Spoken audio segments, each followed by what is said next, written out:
Buongiorno carissimi amici e buon inizio settimana. Oggi siamo a lunedì 26 aprile, Martina Reoloni in studio per il consueto appuntamento con la rassegna stampa di Radio Piave in blu. Andiamo subito a dare uno sguardo alle principali notizie pubblicate sui quotidiani locali. Cominciamo oggi con il Gazzettino. Grande spazio sui quotidiani è dedicato appunto alla giornata di oggi e il primo giorno di ritorno per il Veneto in area gialla, in fascia gialla.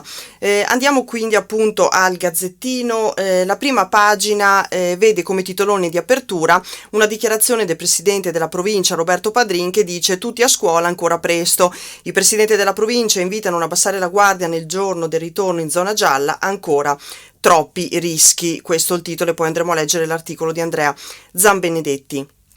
L'altro titolo in prima riguarda il record di multe per residenti, Colle prima in Italia. In media il comune ha raccolto 1.500 euro per ogni residente. Colle Santa Lucia il comune d'Italia con le multe sganciate in proporzione al numero di residenti più salate, in cui le multe sono più salate.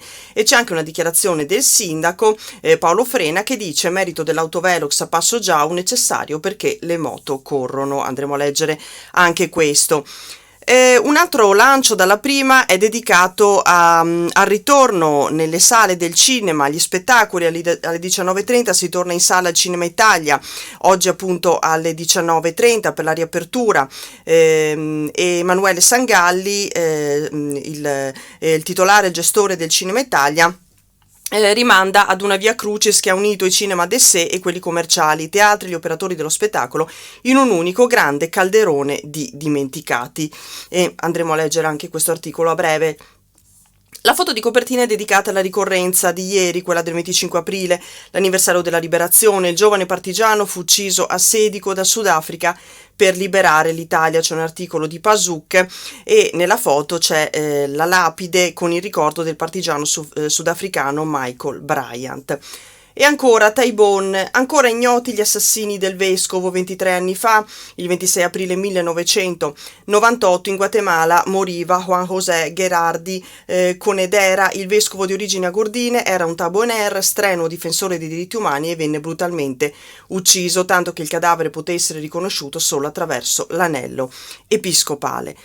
E poi ancora, innovazione e libri di montagna, così resiste la tipografia. Ad Agordo, in Cadore, a Longarone, a Feltre, chi vuole farsi stampare un libro volantino che sia, in provincia trova la sua tipografia.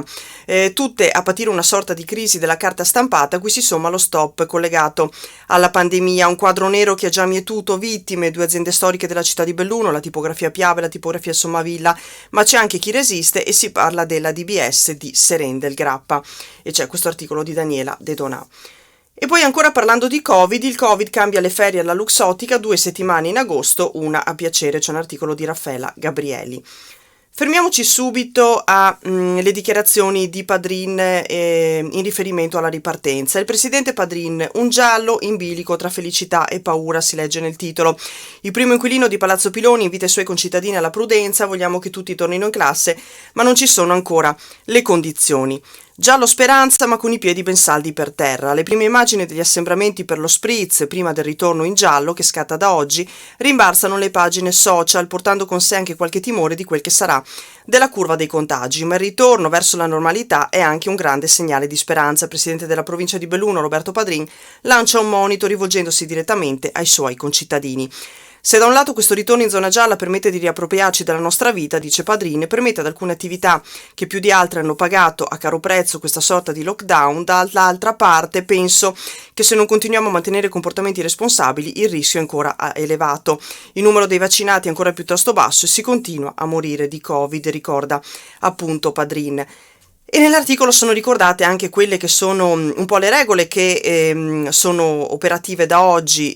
Bar e ristoranti potranno riaprire, rimane la limitazione della chiusura alle 22 e il vincolo di servire pranzi e cene soltanto all'aperto. Aumenta la didattica in presenza nelle scuole e sul fronte della mobilità è concesso di uscire dal proprio comune anche in assenza di motivi di lavoro, urgenza, necessità. Affronto questo passaggio con un sentimento contrastante, dice ancora Padrin. Da un lato c'è gioia, ma dall'altro grande preoccupazione. I numeri si sono abbassati fortemente, ma ci sono ancora vittime e ricoverati in terapia intensiva. Questo appunto quel che dichiara Padrin, che interviene anche sulla ripresa delle scuole. Questa mattina ripartono anche le scuole con didattica 70-75%, il sogno di tornare tutti in classe, ma al momento non ci sono le condizioni. Mi rendo conto che questo non sia possibile, ma è un problema perché questa situazione lascerà dei problemi profondi, ne sono consapevole, dice Padrin, ma l'obiettivo è di non tornare più a fare la scuola a distanza, dice ancora il presidente della provincia.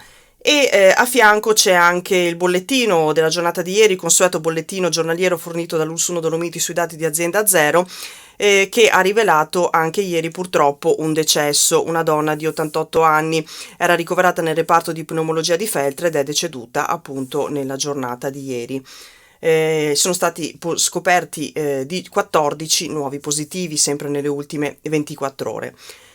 E parlando sempre di ripartenza, c'è un articolo di Alessia Trentini, taglio basso di pagina, che parla del Cinema Italia. La programmazione riparte da dove si era fermata a ottobre, di nuovo davanti al grande schermo. Sono stati 6 lunghi mesi, ma si riapre. Emanuele Sangali lo dice con un sospiro che sa di sollievo e allo stesso tempo di fatica. È prendere fiato dopo un periodo di apnea. E il titolo del film scelto per la ripartenza sembra suggerire la difficoltà degli ultimi tempi, rimandando ad una via crucis che ha unito i cinema d'essè e quelli commerciali, i teatri e gli operatori dello spettacolo. Oggi alle 19:30 si torna infatti a sedersi allo storico Cinema Italia e la proposta del suo titolare per la grande riapertura è Corpus Christi, peccatore, predicatore, un mistero, un film polacco del 2019 che Sangalli avrebbe voluto proiettare il 24 ottobre, settimana in cui però Belluno è ricaduto nel semi-lockdown. L'articolo prosegue poi riprendendo quella che sarà la programmazione d'ora in avanti, e le regole sono più rigide dello scorso anno. La capienza della struttura è passata dai 200 posti imposti al termine del lockdown del 2020 agli attuali 160. Al completo la sala potrebbe ospitare 300 spettatori, quindi 100 in meno. All'ingresso dovrà essere misurata la temperatura e il tracciamento imporrà di segnare tutti i dati. La mascherina sarà obbligatoria per tutta la durata del film e dovrà essere di tipo chirurgico o FFP2, bandite quelle di cotone o tessuti vari. Quindi queste le regole per andare, tornare a sedersi al cinema e andare al Cinema Italia. A pagina 3 torniamo a una notizia di cui leggevamo poco fa il lancio. Colle 1.500 euro di multa per residente. Nel 2019 è stato il primo comune d'Italia per importo pro capite nel bilancio consuntivo, 100 volte la media. È la Gordino a guidare la classifica della provincia, con Zoppè, Ospitale e Chiesa dal Pago che invece dichiarano zero. L'articolo è completato anche arricchito da un'infografica che mostra appunto la classifica dei comuni con le entrate pro capite per multe. Primo posto Colle Santa Lucia, poi ci sono Cenceniga Gordino, San Tommaso, Selva di Cadore, Alleghe, Longarone, Cortina d'Ampezzo, Sedico, Livinallongo, Agordo, Belluno e Feltre. Andiamo a leggere qualcosa dell'articolo. Quella scattata Colle Santa Lucia è per molti la foto simbolo delle vacanze. La chiesetta al centro raccolto e ordinato, la vista mozzafiato, la moto che sfreccia. Sì, perché a giudicare dai dati pubblicati da Open Police, uno degli scatti fotografici più ricorrenti a Colle Santa Lucia è quello dell'Autovelux. L'installazione che si trova a Passogiau ha dato una svolta al bilancio del piccolo comune. Il comune, infatti, che conta 357 abitanti, è il primo in Italia per rapporto tra contravvenzioni, è il primo in Italia per il rapporto tra contravvenzioni e residenti. Se ci si limita alle statistiche, sono 1.516,74 euro per residente, più di 100 volte la media nazionale. Se si guardano i numeri assoluti, sono 529.340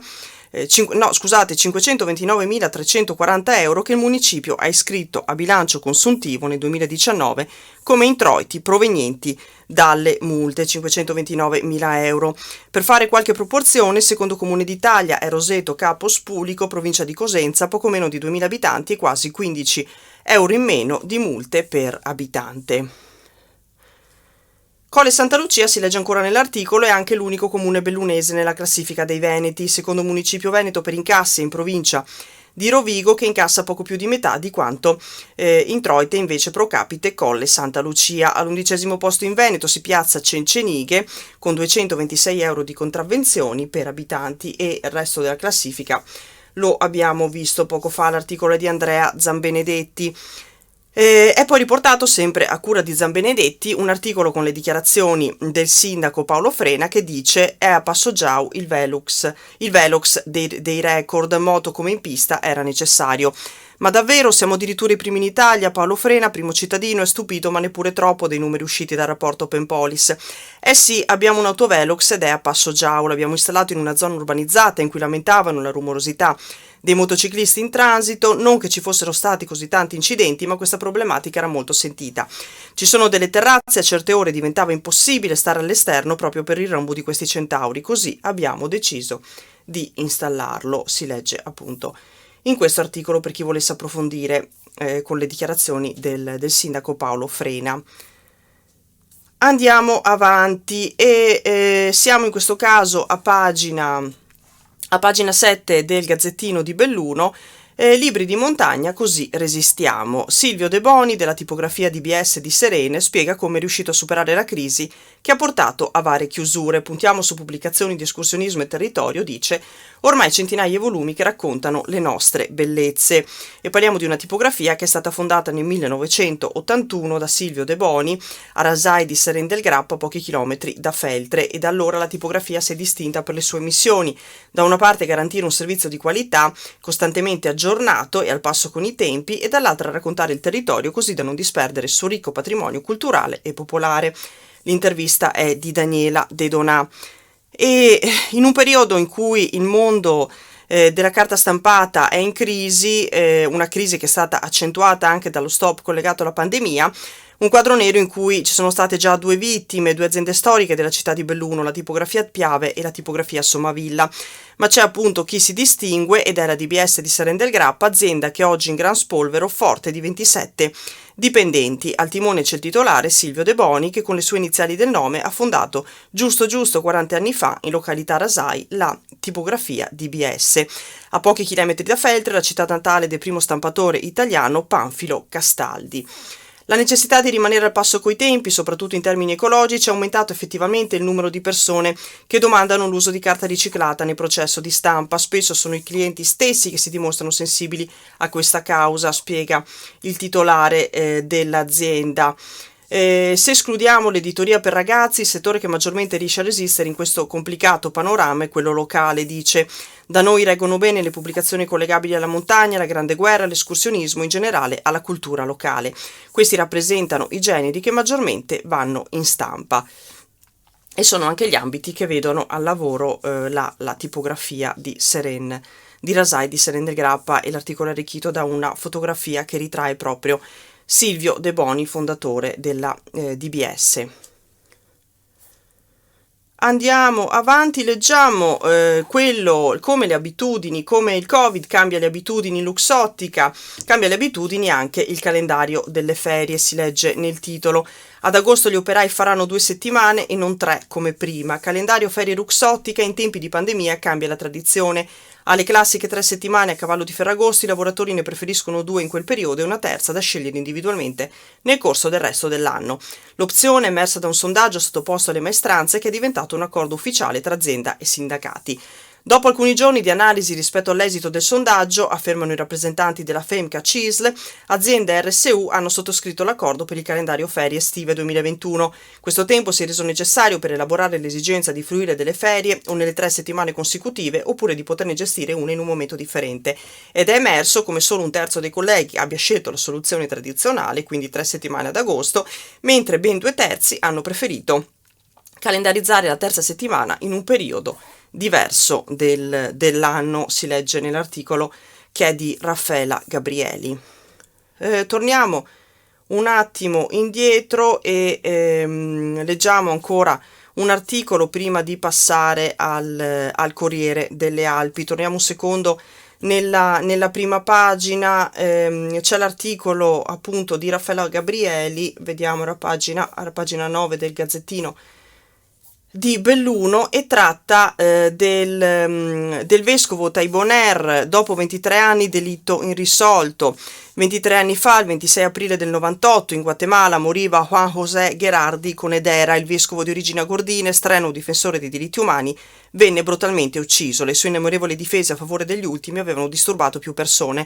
Il sacerdote della verità, come veniva chiamato, fu assassinato in maniera talmente barbara che il cadavere poté essere riconosciuto solo attraverso l'anello episcopale.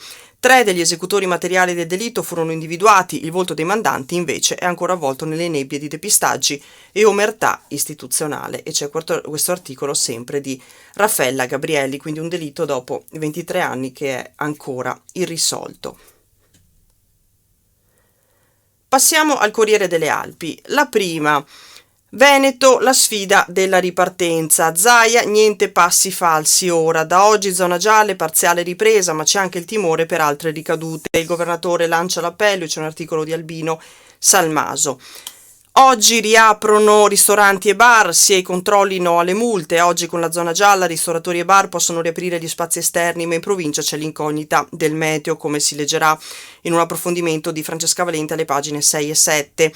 E poi ancora per quanto riguarda la scuola, la dirigente regionale Palumbo, scuole super sicure, ma resta il nodo dei trasporti che è il problemone da risolvere, come si vede appunto nell'articolo. E poi ancora altri lanci. La foto di copertina è dedicata al soccorso alpino, è pronto per l'estate e dice: in montagna va usata la testa. E poi ancora, ok da Venezia, ora l'Ulsuno può assumere 236 persone, servono 34 medici e 134 infermieri, in arrivo 8 milioni in più. Per la giornata di ieri, le cerimonie del 25 aprile, Massaro il 25 aprile, ricordiamo cos'è una vera dittatura, ha sottolineato il sindaco di Belluno. E poi ancora Livina Longo, gli operatori protestano, noi chiusi, bollette alte, critiche a Valpe e GSP. Andiamo proprio all'interno. Siamo a pagina 4. Il Veneto riparte dal giallo. Zaia ora aspetta a tutti noi. Bar e ristoranti con servizio al tavolo fino alle 22, riaprono i cinema e si può giocare anche a calcetto. L'articolo riporta anche le nuove regole in vigore da oggi: spostamenti liberi in tutto il Veneto e fra regioni gialle, servizio al tavolo esclusivamente all'aperto dalle 5 alle 22 per bar e ristoranti, via libera agli sport all'aperto, anche di gruppo e di contatto, cinema riaperti, consentiti spettacoli all'aperto, in ogni caso con limiti di capienza. Rimane valido il coprifuoco dalle 22 alle 5, l'obbligo di indossare la mascherina in pubblico, mantenere il distanziamento e lavare frequentemente le mani e il divieto di vendere bevande da sport dopo le 18. E c'è stato anche l'appello lanciato da presidente del Veneto Luca Zaia, che ha detto: siamo su uno spartiacque, si passa da un periodo di responsabilità collettiva con regole imposte dall'alto a una responsabilità soggettiva dove ciascuno di noi è chiamato a fare la propria parte con un forte appello alla propria coscienza, dice Luca Zaia in una lettera appello ai cittadini veneti. Siamo chiamati a una coabitazione intelligente e ragionata col virus, finalizzata a uscire definitivamente da questo incubo. A ben guardare ci sono due scenari: il primo è di accompagnare la società fino alla totale remissione del contagio, grazie al rispetto di poche semplici regole e alle vaccinazioni che porteranno a una graduale immunizzazione di gregge. Il secondo è i contorni di un ritorno nell'abisso dell'epidemia, nella fase buia della reinfezione. L'attenzione che dobbiamo porre deve essere quindi continua e massima, bisogna evitare gli assembramenti, ha raccomandato il presidente del Veneto Luca Zaia. E per quanto riguarda le scuole, Carmela Palumbo, che è la dirigente dell'ufficio scolastico regionale, dice: scuole super sicure, sbagliata la paternale, solo gli studenti, il nodo dei trasporti. E c'è questa intervista di Albino Salmaso. La dirigente sottolinea che c'è un dato, che l'impatto sulla vita dei ragazzi è stato pesantissimo, dice appunto la Palumbo, e c'è un dato che fa riflettere: 500 scuole su 600 hanno attivato supporto psicologico di gruppo e individuale. Le scuole sono pronte, se ci fossero altri 500 autobus da mettere in strada, tutti i 213.600 studenti delle superiori stamane potrebbero tornare in aula, invece ci fermeremo a 150.000. Purtroppo mancano sia i pullman che i treni e i conti si fanno con la realtà che si presenta a macchia di leopardo. La didattica in presenza sarà al 75% in provincia di Rovigo, al 72% a Vicenza, al 70% a Belluno, Venezia, Treviso e Verona, mentre Padova si fermerà al 60% e quindi è stata messa in evidenza appunto il nodo trasporti, come è successo già nei giorni scorsi, nelle scorse settimane. Le scuole sono super sicure, dice ancora la dirigente. C'è un'organizzazione militare nei controlli all'ingresso e nella ricreazione. In questi 3 mesi sono stati vaccinati con la prima dose 80.000 tra insegnanti, bidelli amministrativi, ne mancano solo 16.000. È stato un vero peccato aver dovuto cambiare i criteri di somministrazione delle categorie. Noi siamo quasi arrivati all'immunità completa e questo ci aiuta. Il sistema sanitario ha saputo reggere e solo dal 15 al 31 marzo con la zona rossa tutti i ragazzi sono stati costretti a seguire le lezioni a casa davanti al computer. E poi dice ancora, ci sono regioni dove invece il blackout dura da mesi. Non dimentichiamo che per la fascia da 0 a 13 anni il servizio scolastico non ha subito rallentamenti, nelle superiori invece la realtà è stata molto diversa. Queste le dichiarazioni della dirigente Palumbo. E alle pagine 6 e 7 c'è un lungo approfondimento a cura di Francesca Valente che riguarda il ritorno in zona gialla, la ripartenza di bar e ristoranti, bene i controlli ma basta multe. Ascom e associazioni chiedono maggiore comprensione. Rossana Roma dice norme senza senso per la nostra montagna. Tavole e sedie da spostare e allineare, superfici da igienizzare, vetrine da riempire, grembiuli da stirare. Benvenga tutto questo, sospira Giovanni Zubiolo dell'Enoteca Mazzini. La buona notizia è che possiamo ripartire.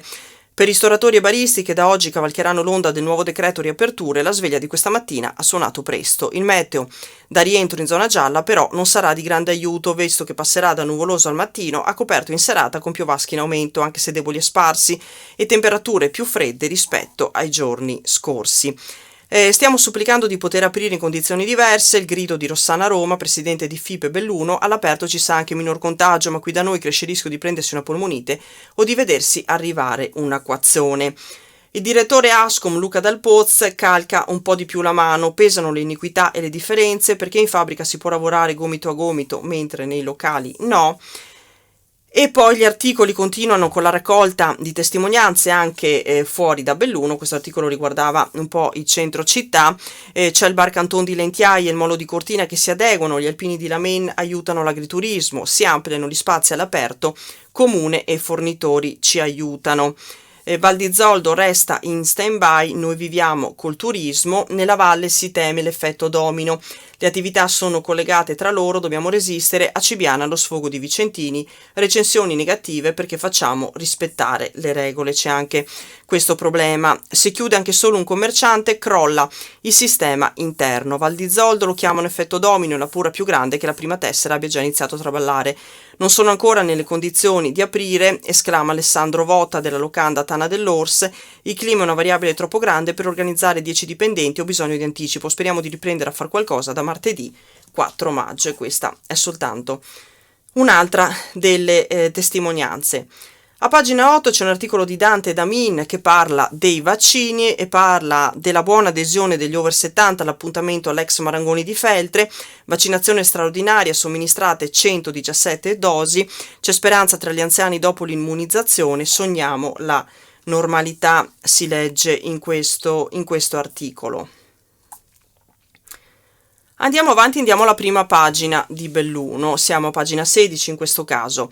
ULSS via libera al piano da 236 assunzioni dalla regione, 8 milioni di euro in più. Gli obiettivi dell'azienda per il triennio 2021-2023 servono 34 medici e 202 tra infermieri, tecnici e amministrativi. L'articolo è di Paola Dallanese. La Regione Veneto stanzia 8 milioni di euro in più nel budget 2021 dell'ULSS Dolomiti per permetterle di aumentare il personale medico infermieristico. Durante l'anno in corso, infatti, l'azienda sanitaria prevede di assumere 236 professionisti da inserire nel proprio organico. Il budget per il personale passa da 166 milioni del 2020 ai 174 mila circa di quest'anno, somma quest'ultima che è prevista anche per gli anni 2022-2023. L'ULSS 1 assumerà 31 medici ospedalieri passando da 423 a 454 unità. 2 assunzioni sono previste tra i veterinari, mentre arriverà un sostegno tecnico-amministrativo, ma sul fronte del personale del comparto che saranno investite le maggiori risorse, visto che si conta di assumere 134 infermieri. Previste anche le assunzioni di 16 ruoli tecnici, 12 unità del personale amministrativo e 38 operatori socio-sanitari. Il problema che l'ULSS cerca di superare riguarda la difficoltà a reperire personale sanitario. Le maggiori criticità si riscontrano per le discipline di anestesia e rianimazione, ginecologia e ostetricia, medicina e chirurgia d'urgenza, medicina interna, ortopedia e traumatologia, pediatria, psichiatria, radiodiagnostica, dermatologia, urologia e oculistica. Le difficoltà di assunzione sono dovute in parte alla diffusa carenza di offerta di specialisti, che è evidenziata ormai da tempo, e in parte alle caratteristiche geomorfologiche e la bassa densità abitativa della provincia. Quindi queste le figure, come leggevamo prima, che l'ULSS 1 ha l'obiettivo di assumere. Non sono escluse altre soluzioni per far fronte alle emergenze. Per sopperire alle carenze di organico medico e garantire le attività assistenziali, l'ULSS è ricorsa spesso all'acquisizione di prestazioni aggiuntive dei dirigenti medici in servizio, a convenzioni con altre ULSS, ma anche a contratti di lavoro autonomo. Lo spiegava l'allora DG Adriano Rasi Caldogno. Per quanto riguarda personale convenzionato nel triennio 2021-2023, l'azienda prevede un incremento di personale in convenzione per garantire l'attività specialistica territoriale in vista dello sviluppo delle cure primarie, e non sono escluse nemmeno delle esternalizzazioni, oltre a quella del servizio del punto di primo intervento di Auronzo, se le risorse umane presenti non saranno sufficienti a garantire alcune prestazioni. Si legge ancora in questo altro articolo di Paola Dallanese. E a pagina 17 c'è un articolo invece di Fabrizio Ruffini sulla ricorrenza del 25 aprile. Massaro, il 25 aprile non utilizzate la parola dittatura a sproposito. Il sindaco in Piazza dei Martiri con il nuovo prefetto: oggi ognuno può esprimere le proprie idee e manifestare. Il 25 aprile deve aiutarci a ricordare e capire cosa sia veramente una dittatura e ad apprezzare le libertà che sono state conquistate 76 anni fa e che spesso oggi diamo per scontate. Ha detto così ieri il sindaco di Belluno, Jacopo Massaro, che era assieme al nuovo prefetto Mariano Savastano alla sua uscita pubblica in città. Ricordiamo che proprio in questi giorni ha preso servizio il nuovo prefetto che ha sostituito Sergio Bracco. Quella della liberazione è una festa che ha molti significati, ha detto Massaro, e ha dato la possibilità di esprimere le proprie idee, un diritto che non è solo garantito dalla Costituzione nata proprio dalla Resistenza, ma è anche positivo per la crescita della comunità.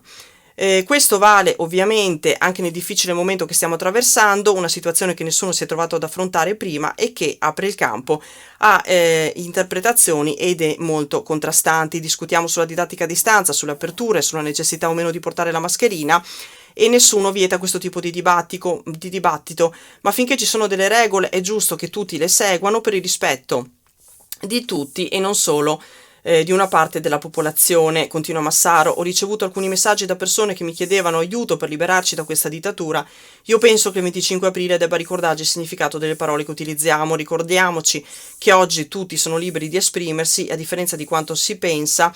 Per fare una manifestazione in piazza come quella di sabato non servono autorizzazioni, ma una semplice segnalazione alla questura per motivi di sicurezza, ha ricordato il sindaco di Belluno nella cerimonia di ieri. A pagina 19 c'è un'intervista a Maurizio Dell'Antonio, capo nazionale del soccorso alpino. Estate in montagna, il soccorso alpino è pronto, ma gli sprovveduti restino in città. L'intervista è di Francesco Dalmas. Si usi la testa, raccomanda Maurizio Dell'Antonio, presidente nazionale del soccorso alpino e speleologico, che appunto fa questo appello al popolo degli escursionisti: non fiondatevi al momento sui versanti a nord, ancora innevati e magari ghiacciati, non partite da soli ma accompagnati, lasciate detto dove salite e non essendo allenati risparmiatevi percorsi lunghi e difficili. Un appello che il soccorso alpino rinnova costantemente, vista anche la scarsa attenzione e l'irresponsabilità con cui spesso viene affrontata la montagna. Abbiamo ancora pochissimi minuti di tempo, quindi concludiamo leggendo ancora un articolo. In questo caso ci spostiamo a Feltre. Canale a protezione di Villaga, strada chiusa per 3 settimane. Scatta dal 1 maggio la limitazione alla circolazione nella frazione L'opera idraulica scongiurerà gli smottamenti di materiale dal tomatico. Parliamo di lavori pubblici, l'articolo è di Raffaele Scottini. Nuovo passaggio strategico dei lavori di realizzazione del canale di scarico a Villaga, che è stato progettato per proteggere la frazione dalle colate di detriti dal Monte Tomatico e adesso dovrà attraversare via Villaga. Per questo tratto di strada, compresa fra il numero civico 22 e il 28, sarà chiuso al traffico per 3 settimane, da sabato 1 maggio a venerdì 21, tutti i giorni inclusi i festivi. Il divieto di transito riguarda tutti i veicoli, compresi gli autobus. A seguire l'intervento sarà la ditta Ipogeo, che sta portando avanti l'opera attesa da tempo dagli abitanti, evitando l'innesco di colate detritiche dal Monte Tomatico lungo un canale che si presenta privo d'acqua per una gran parte dell'anno, ma che diventa un vero e proprio torrente nei momenti di temporale e precipitazioni intense, tanto da scavare il terreno e trascinarsi dietro fango, terra e massi. Un'opera quindi molto attesa. E con questo articolo chiudiamo la rassegna di oggi. Vi aspettiamo puntuali domattina alle 8:30 su Radio Piave e poi anche in video sulla pagina Facebook dell'Amico del Popolo. Intanto un buon inizio settimana a tutti, un sereno lunedì e ci rivediamo prestissimo. Grazie per l'ascolto, arrivederci, buona giornata.